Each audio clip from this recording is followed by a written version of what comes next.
OpenAI го представи новиот агент во рамките на ChatGPT, автономен систем кој користи виртуелен компјутер за самостојно извршување на комплексни задачи.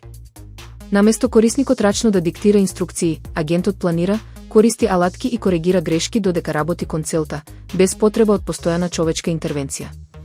Примената е широка, од организирање свадба во Охрид со автоматско резервирање и проверка на датуми, до креирање на финансиски извештаи и презентации од Google табели за мали бизниси. Агенти можат да праќаат покани, синхронизираат календари и пишуваат код на кирилица, при тоа и го тестираат.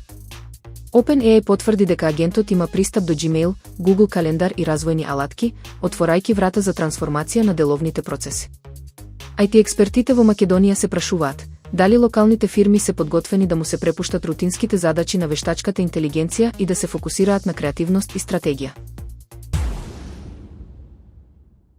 Речиси 16.000 нови биткоин милионери се појавиле во светот само за 6 месеци откако Доналд Трамп повторно ја презеде функцијата председател на САД, покажува извештај на Фајнболт. Заклучно со 20 јули 2025 година, вкупниот број на милионери со биткоин пораснал на 192.205, што е зголемување од 9% од јануари наваму, или околу 88 нови милионери дневно. Причината за овој скок се припишува на поддршката на Трамп за криптовалутите и генералниот оптимизам на пазарите. Уште пообемно е зголемувањето кај големите инвеститори со портфолио над 10 милиони долари, каде добивките пораснале за над 16%.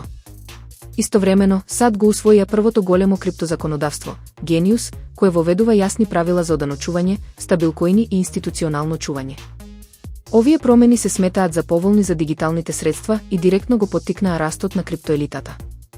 Според аналитичарите, постои силна врска меѓу политиката и динамиката на криптопазарот, а политичката поддршка од Вашингтон се повеќе се гледа како двигател на новите форми на богатство.